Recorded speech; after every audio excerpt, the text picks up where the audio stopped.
સમાચારમાં વાત કરીએ તો બનાસકાંઠાથી સમાચાર પ્રાપ્ત થયા છે। બનાસકાંઠાથી મહત્વપૂર્ણ સમાચાર સામે આવી રહ્યા છે તો કહી શકાય કે બનાસકાંઠામાં ભાજપના ઉમેદવારોની ઝંઝાવાતી પ્રચાર જોવા મળ્યો છે। થરાદ ખાતે ઉમેદવાર રેખાબેન ચૌધરીની સભા યોજાઈ। સભામાં ભાજપ સમર્થકો મોટી સંખ્યામાં હાજર જોવા મળ્યા। સાંસદ પરબત પટેલના કોંગ્રેસ પર આકરા પ્રહાર। કોંગ્રેસના શાસનમાં અઠવાડિયા સુધી પાણી મળતું ન હતું। ભાજપના શાસનમાં આજે ઘરે ઘરે પાણીના નળ છે। તો સમાચાર પ્રાપ્ત થયા છે બનાસકાંઠાના ભાજપના ઉમેદવારોના ઝંઝાવાતી પ્રચાર જોવા મળ્યા। તો થરાદ ખાતે ઉમેદવાર રેખાબેન ચૌધરીની સભા યોજાઈ હતી અને જેમાં સભામાં ભાજપ સમર્થકો મોટી સંખ્યામાં ઉપસ્થિત જોવા મળ્યા। સાંસદ પરબત પટેલના કોંગ્રેસ પર આકરા પ્રહાર। કોંગ્રેસ પર આકરા પ્રહાર કર્યા છે, નિશાન સાધ્યું છે।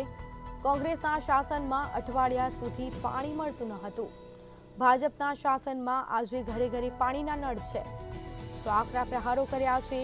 સાંસદ પરબત પટેલે કોંગ્રેસ પર આકરા પ્રહારો કર્યા।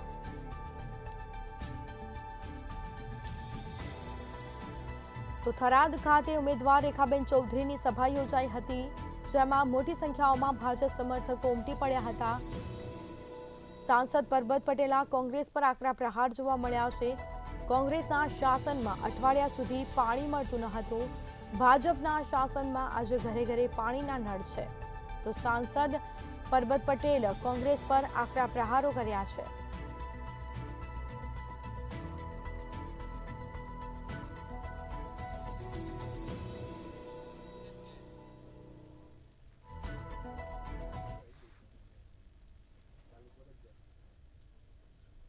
ચાર તાલુકામાં એમાં મને પ્રચંડ જનપ્રતિસાદ મળી રહ્યો છે।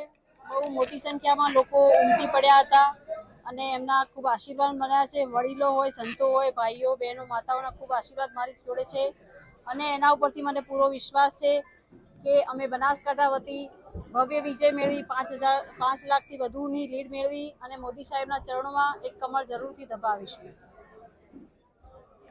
તે મારે પ્રવાસ જે હતો 4 તાલુકામાં એમાં મને પ્રચંડ જનપ્રતિસાદ મળી રહ્યો છે। નવો છે માત્ર ને માત્ર નરેન્દ્ર મોદી દેશના પ્રધાનમંત્રી થવાના છે, એમાં કોઈને શંકાને સ્થાન નથી।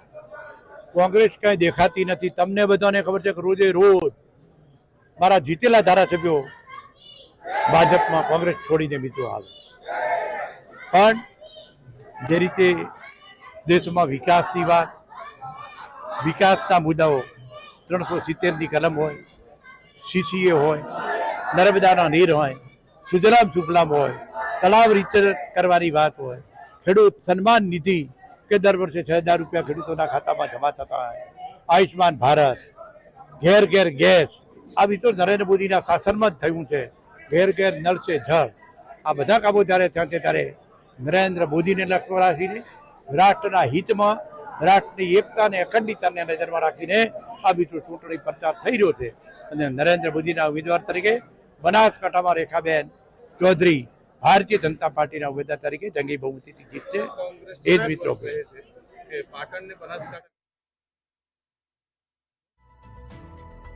ભાજપના ઉમેદવારોનો પ્રચાર જોવા મળ્યો। થરાદ ખાતે ઉમેદવાર રેખાબેન ચૌધરીની સભા યોજાઈ હતી અને જેમાં સભામાં ભાજપ સમર્થકો મોટી સંખ્યામાં ઉપસ્થિત જોવા મળ્યા। સાંસદ પરબત પટેલના કોંગ્રેસ પર આકરા પ્રહાર। તેઓએ કોંગ્રેસને નિશાન સાધ્યું। કોંગ્રેસના શાસનમાં અઠવાડિયા સુધી પાણી મળતું ન હતું।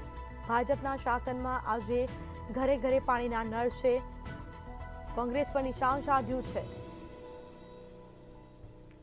તો કોંગ્રેસના શાસનમાં અઠવાડિયા સુધી પાણી નહોતું મળતું। સાંસદ પરબત પટેલે કોંગ્રેસ પર આકરા પ્રહારો કર્યા છે।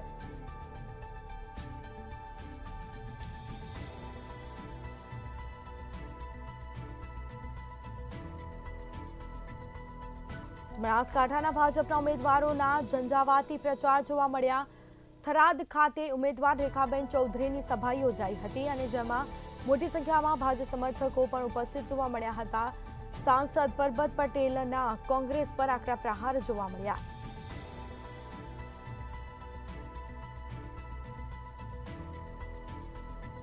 તો કોંગ્રેસના શાસનમાં અઠવાડિયા સુધી પાણી નહોતું મળતું। ભાજપના શાસનમાં આજે ઘરે ઘરે પાણીના નળ છે આકરા પ્રહારો કર્યા હતા કોંગ્રેસ પર સાંસદ પરબત પટેલે આકરા પ્રહારો કર્યા હતા સભામાં ભાજપ સમર્થકો મોટી સંખ્યામાં ઉપસ્થિત જોવા મળ્યા થરાદ ખાતે ઉમેદવાર રેખાબેન ચૌધરીની સભા યોજાઈ બનાસકાંઠામાં ભાજપના ઉમેદવારોની ઝાંઝાવાતથી પ્રચાર જોવા મળ્યા છે